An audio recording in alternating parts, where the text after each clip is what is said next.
Cool. Are we live? Are we We're rolling? We are officially rolling now. Isn't this chair super comfy? Honestly, it feels like it's like the couch that you lay in that you just know has been weathered down for maximum comfort. It's buffalo leather.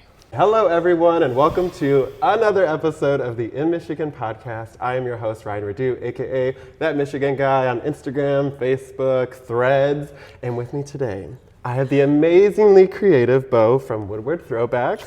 Hi, what's up? And we're just going to be talking all about Detroit, Michigan, how they got started with Woodward Throwbacks and everything that comes with it. I mean, just look at the space here. There's so much to tell, so much character to share. So let's get into it. On your website with your furniture, it's all about furniture that tells a story. Mm-hmm. But what's your story? Oh God, what's my story? Well, I'm not from Detroit. I'm from the East Coast. Okay. I grew up in New York and New Jersey, and I moved to Detroit to go to school. I went to College of Creative Studies, aka CCS. Yeah. And I was in the transportation design major. So after college, I was a car designer for 5 years at General Motors. I know a lot of people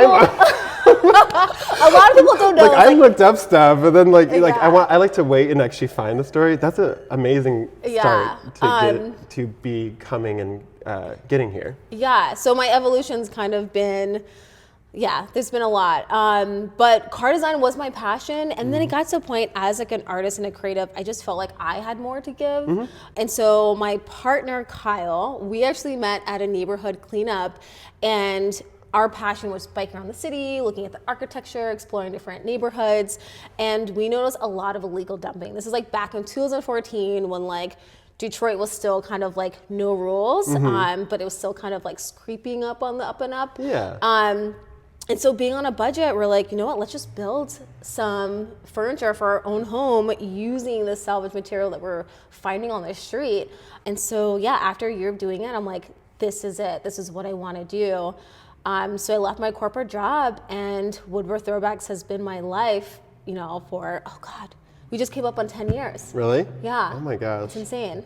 That's and that's also a very cute start to the relationship. I mean, meeting at what did you call it? It was a community cleanup. Yeah, it was just a community cleanup. Yeah, it was in Brush Park. These like group of BMX bikers like took over this like rundown, abandoned park, and they made it into like literally like a BMX, like community driven, like neighborhood park. And so I was just volunteering, raking leaves, you guys need help? And Kyle rolled up on his bike, was like, yeah, what can I do to be a part of this? I was going to say, did you see him from afar? Did he see you from afar? Like, I mean, who kind of approached him. He actually had a girlfriend when we first met. Drama. We were friends when we first met. Yeah. And then like a year into it, we started dating. Oh, that's adorable. Kick that girl to the curb. She was cool, but. I mean, sometimes that's the way it is. Both my parents actually were dating people, or like, it's kind of like falling off, or what have you. And then they ended up getting together, and they were like, this is amazing. Yeah. Let's do it. Sometimes it's amazing, but other times it's like, oh my God. Yeah. So Woodward Throwbacks, you guys do it together. Yes. Right? So when did that start to become more of like that reality in your story? Like after you started making that stuff, did you start thinking like, maybe we can turn this into a business? I think so we started selling at Easter Market. Mm-hmm. So that was kind of the stepping stone of being like, this is really cool. We have something really special going on. But I think honestly, it was like when we both left our full-time jobs. He left first, and then I kept mine. I was a sugar mama for probably like a year. But yeah, when I left my job, that's when I was like, okay, I'm gonna try my hardest to like make this the biggest and the baddest. Yeah, because I just felt like the possibilities are endless when you're following like a dream or a passion. And now look at us. It's like we started from just making small home decor to furniture. Now we design interiors, so interior design. We've been doing it since the beginning with our own projects. I was gonna say, just what you've done to me is interior design in its own way. Like right now I have a couple projects. I'm designing full homes to just kitchens. I actually have a client in Grand Rapids. They have a corner store, general store that they're transforming into their home. And I love my adaptive reuse.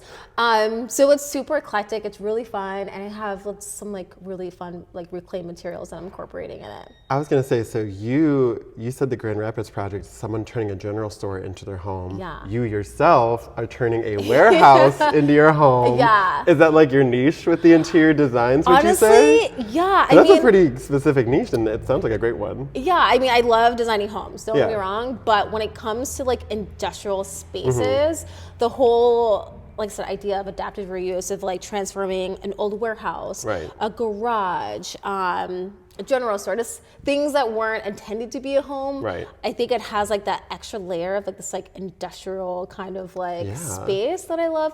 But yeah, the warehouse project, our personal warehouse project is pretty insane, but I mean, it is kind of like a dream. Right. I mean, just creatively too, and I feel like I get this sense from you that I have so similarly of like when you started your own business, I felt like my brain, the creativity, just like a gate was unlocked. Yeah. Like you can do whatever you want.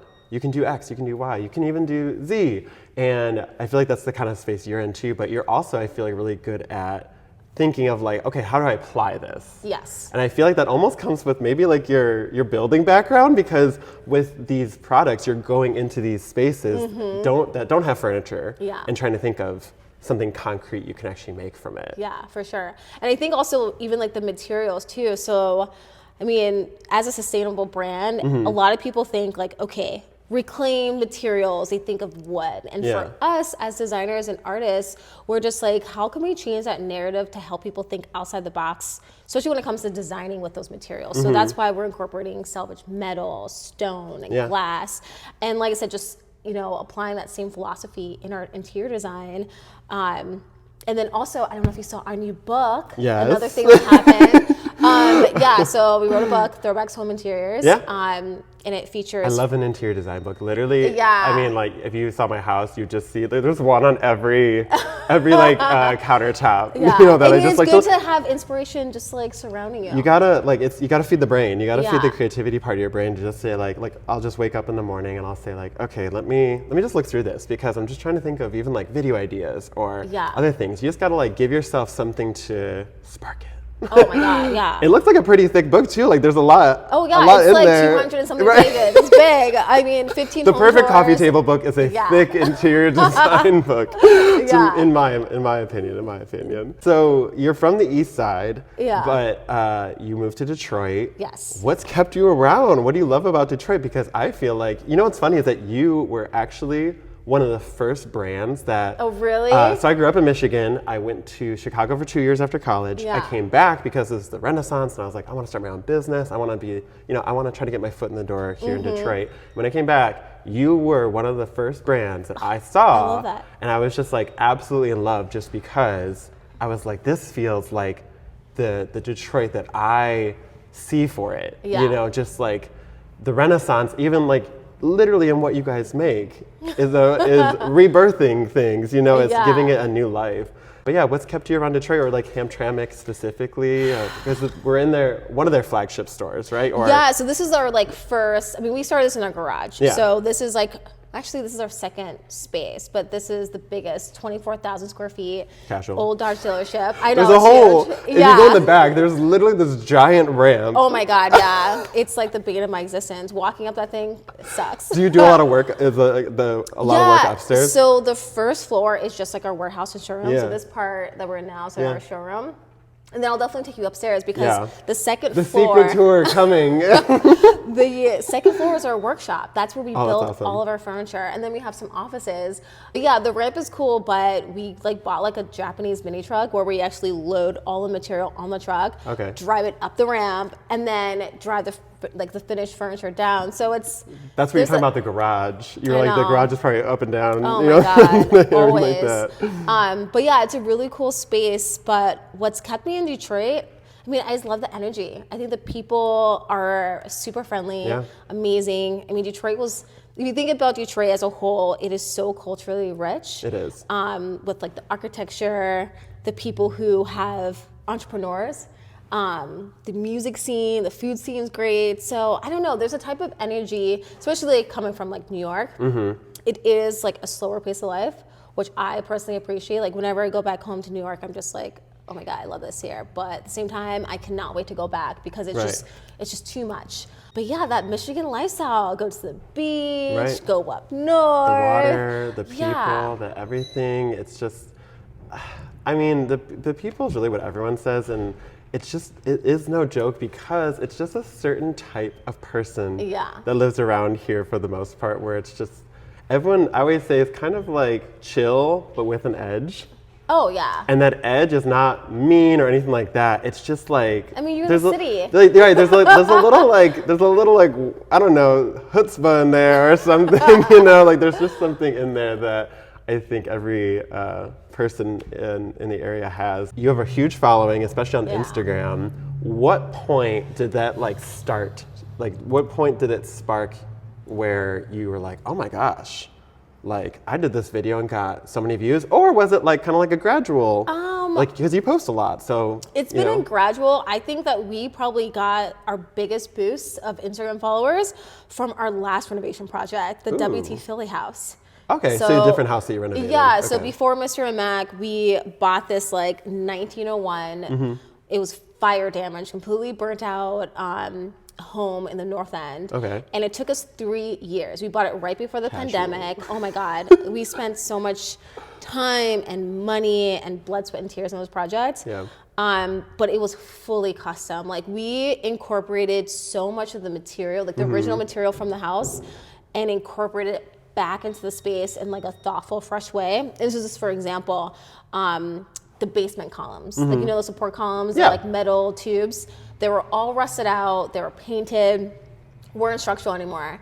And instead of throwing away, like most people would do in like a home renovation, I saved them and I fabricated them into the table base, like as legs. Yeah. And so there were so many different moments of like, I salvaged this from this building. I salvaged this material from X, Y, and Z. Just crisscrossing everything. And incorporated back to home. So it was just so custom and so special. I actually didn't want to sell it. I was like, I would live here if I could. That would be so much to put that much heart and soul in something and then have to like set a price tag. I know. I was like, I really need my money back. It's because I mean, when we design for clients and as well for our personal projects, the term flipping, I think, is a dirty word, honestly. I'd never be like, I'm buying a property to flip this.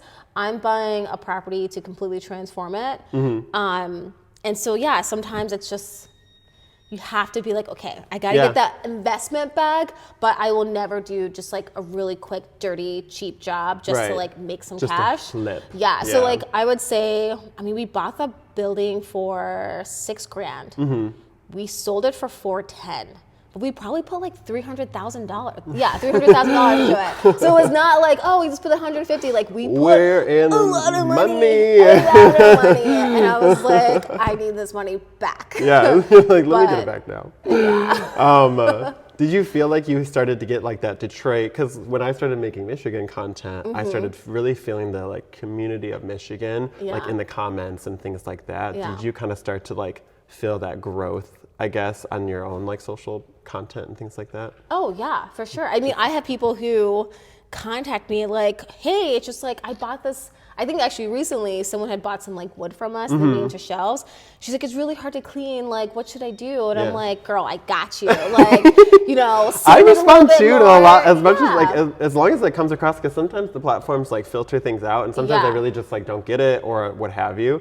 But sometimes people message and just like ask something about Michigan or Detroit. Yeah. And they think you never respond. They're like, oh my God, I'm so surprised you respond. I'm like, well, of course I'm going to respond. Like sometimes if I'm not in the right like mindset, and that happens a lot where I'm just like, I'm you can lay so back tired. And relax. It's too early or it's too late or your question's way too long. Sometimes it happens. Keep it short and sweet to the point. But no, it's just like I always try to respond back because it's just like I appreciate you investing your time into watching my content. Yeah, it's a different vibe completely than other like influencers. And influencers really is just a term I've heard. I don't think I'm an influencer. In business side, I think you are. You think I am? I definitely think you are. I need to start monetizing my business though, because I'm not getting that influencer money. I know some people are like, well, you're getting so much reach. I mean, the amount of reach you get even for like selling your own stuff would be like someone who owns a shop's dream, you know, in that sense too. But yeah, I feel like what's so interesting though, just even having like a large community kind of like following you or behind you for us is that it's like the people that are messaging you are relating to you because they are in like the same area or what Mm-hmm. have you, or someone comes across and we can talk about Michigan and like nerd out about it. Versus like other people who, let's say you like live in Michigan but make content just for whatever content, you know, it's not about anything specific. You could have someone in California that has no relation to your life say like, I love you. Okay, well, bye.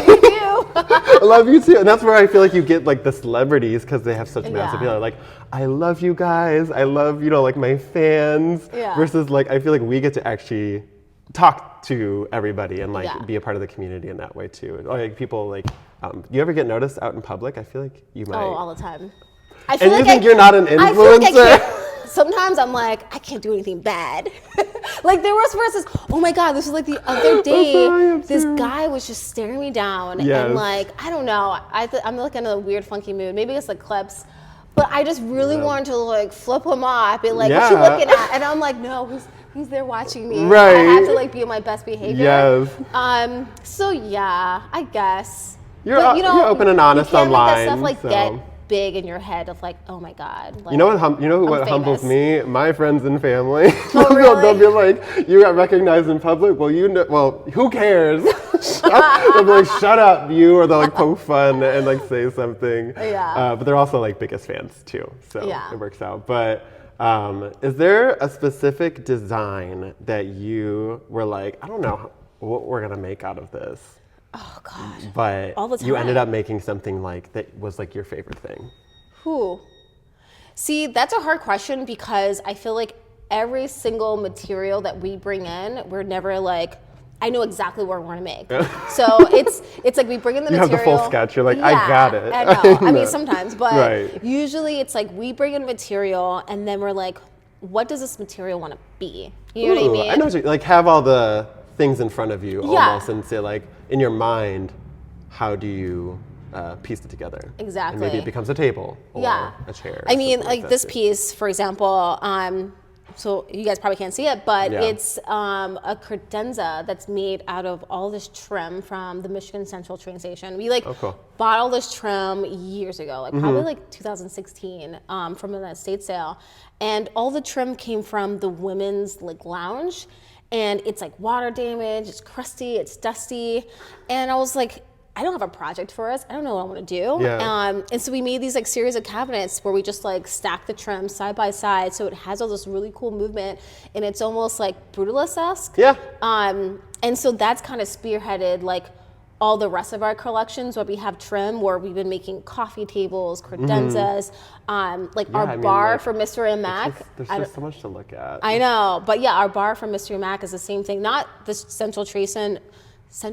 Michigan Central Station wood, but it's wood that came from the Whitney in Midtown. Oh, okay, yeah. So we sandblasted it, so it's lighter in color, but it's really awesome. No, that's so cool because like hearing you talk about it, to me, I'm like nerding out creatively a little bit because it feels like someone who's doing a fashion show and you just described like the process of getting like your showstopper piece or like that helps shape the rest of the collection. You know, like I feel like I like interior design so much. I would love it if it was just like a runway, but it's like interior design products. Like that'd be just so like funny. Rolling furniture down. Right. And you've done really cool collabs with like Sheafy. Like I know you guys did those wall clocks too. So you guys are kind of collabing, right, with other artists that was in the community. The one thing that we wanted to start doing. I mean, we started doing our artist collaborations probably like 3 years ago. We've been a little bit inconsistent because we have all this stuff going on. It's hard. Some things you just can't be super consistent with, but they're wonderful things to come along when they do. Yeah, hopefully this summer we can do another collab, so another artist. But this was cool because we were like, how do we make a product line that collaborates with Detroit artists? And so for this collab, we actually used all of our saw blades from our shop upstairs. Like we saved everything. We're like kind of low-key hoarders. Kyle's a hoarder. I just blame him. I go along. Throw him under the bus. He's not on the podcast. I go along for the ride. But yeah, all of our saw blades we saved. We're like, don't throw those away. Right. And so we had Sheafy paint on them. And then I forgot they were the saw blades too. I'm like, oh yeah, they're the cool saw blades. And then we did a wood backer, and they were clocks. Right. Yeah. And I feel like that kind of is a testament too of like what you said of like just get the materials. Yeah. You have this I'm sure so many things up top, which again we'll check out because now I'm like I gotta go up there. Yeah, it's cute up there. It's a little dusty. Kind of let it be what it is. Yeah. Kind of energy too. You've been in Detroit obviously a while too. What would you say is your favorite food spot in Detroit? Ooh, oh, man. Oh, I love Decor. Decor's amazing. Decor in Cortown. The ribs are bomb. They actually just came out with a red curry mussels. Ooh. So good. I love red curry and I love mussels, so it's I gotta great. get it. Yeah. I think Decor is definitely my go-to. What's another one? I mean, I also love Bronx Bar. Have you been to Bronx Bar in Midtown? I have not been to Bronx Bar in Midtown. Okay, Bronx Bar is like my stomping ground. Especially in college, they make a great burger. Okay. Yeah. Burger at Bronx Burger and beer. Bar. Yeah. Burger and a beer at Bronx Bar. Burger and beer, and then you go to Tekoi for some like extra. A little fancier, energy. Vibe. No, Tekoi is a super interesting place because it's the one place I tell people, I said, if you want just like a cool LED city vibe. That's exactly what it is. With amazing food. Yes. Because the flavors there are perfection. And it's a little bit more expensive and you have to like make sure you reserve because or go during the week early. During the week early, I was go on gonna like say a Tuesday or Wednesday, like right when they open, get a bar seat. Really? Yeah, okay. that's when I go. Strategy. Maybe I shouldn't tell people. Oh, you're giving everything. No! Cut that out. Okay, so I want to grab my laptop for this because I want to get the quote right. So in one of your popular videos back in 2021, oh Lord, you wrote, and I quote, when you're about to start a new DIY project, but remember, ... Then you did a fashion montage, and you said, make time for your hot girl summer friends. I remember that. You're into hot girl summer. Do you have any Michigan summer plans, or are you planning to stay here in Detroit and focus on, obviously, your spaces here and things here? Yeah, so my birthday's coming up. Memorial Are you a weekend. Taurus? I'm a Gemini. I'm a Gemini. May 29th. I have a lot of Geminis in my life too. Geminis are better. I like Geminis. I'm married to a Taurus, and like Taurus Virgos have like this. My little sisters are Taurus, and I'm like, Taurus. No, so my birthday always falls on Memorial weekend, and so it's my entire life has always been like chaotic to get everyone together. But for the past 5 years, me and like some of my best homies actually go up to Kyle's grandparents' cabin in the UP. Oh, awesome. And we just spent a long weekend, and I love it. And last year we didn't do that. We went to Demph or Movement, which I also love because the city just like comes alive. My brother's actually an underground techno artist. Oh, really? Deeper Detroit, if you guys want to check them out. It's him and his wife, and they're a duo that play everywhere. And like there's techno. They actually have a show every first Friday of the month at Temple Bar. Ooh, I haven't been to Temple in a minute. They've kind of brought me into the techno world of Detroit. That's going to be a whole another podcast. Yeah, I was like, how are you loving that? It's born here, it's created here. It's crazy. It's there's so many. Mike Clark, he's still around here, and he's like one of the founders. And so, Movement's a whole thing. Yeah. So I don't know if I'm doing Movement again or if I'm going to go up north, but a big part of me is like, I want to go up north because last year we didn't make it at all. And I feel like Memorial Weekend is the one weekend where I'm like, I definitely can go. Right. We're going up north for Memorial Weekend as well. Yeah. It's a good weekend to get out of the city. It's a long weekend. We're also going to the UP because last year I went to the UP and it was beyond amazing. Went to Tequamanon Falls, went to the Pictured Rocks Lakeshore, and the. So you're more on like the left side of the UP, like. Yes, more. Well, actually, so. I know. How does the UP look? We're trying to create the UP. I feel like the best one is like it has a little like thing at the top here. Because then this is where like the Mackinac Bridge kind of is. I don't know, but it's I don't think so. I think if this is Michigan, it's this. You did the Michigan thing wrong. No. The thumb is on the top. I'm almost positive. Yeah, this is how you do Michigan. I'm gonna put a graphic of the Michigan, and we're gonna. I'm almost positive because so this. I think you are right. Because this is. But then I think the pinky like sticks out a little bit at the bottom. I think it does. So this is where we stay. So this is like Detour, like Drummond Islands right here. This is Copper, the right. Copper Copper territory. Harbor. Copper Harbor. Yeah, that's like the most northern point to like watch. I haven't been, but well, it's I not the wanna most go. northern point, but it's like. Yeah. Calumet. Calumet's up here. Oh yeah. Yeah, and then Iron Mountain's down here. I think it's like Calumet. Calumet. That's the Michigan pronunciations. You want to do something crazy? I had a neighbor who, like, currently we live in Coretown, house on the market, just in case anyone's looking. But our neighbors that we've been living next to for years actually just moved to Calumet. Oh, and they it went just all the like, way up. yeah, and I'm like, and they're like my age too. I'm like, you guys are moving to Calumet? That sounds kind of wild. That's way up Like, there. is Calumet popping? We just don't know Maybe. about it. You'll have to let us know in the comments. Is Calumet? Is it the new Detroit? No, Yeah. Does it really like snow like 5 feet? I do know that it does Should I snow a go? lot. I had a friend who Yeah. lived up that way for a bit, and he was always like, it's snowing, it's crazy. And I'm like, yeah, we had rain. Yeah. But yeah, so overall, where can people find just Woodward Throwbacks? And you have the website, Yep. stores. Yeah, so where we're at right now is our Hamtramck warehouse. So that's only really open by appointment, or when we have our warehouse events, which happens 4 times a year. And then we have our downtown Detroit showroom, which is in Capitol Park. That's open Tuesdays to Sundays, but Tuesdays to Saturdays 10 to 6, Sundays 12 to 5. And that has like all of our furniture, some vintage, home decor, vintage clothing. It's a vibe.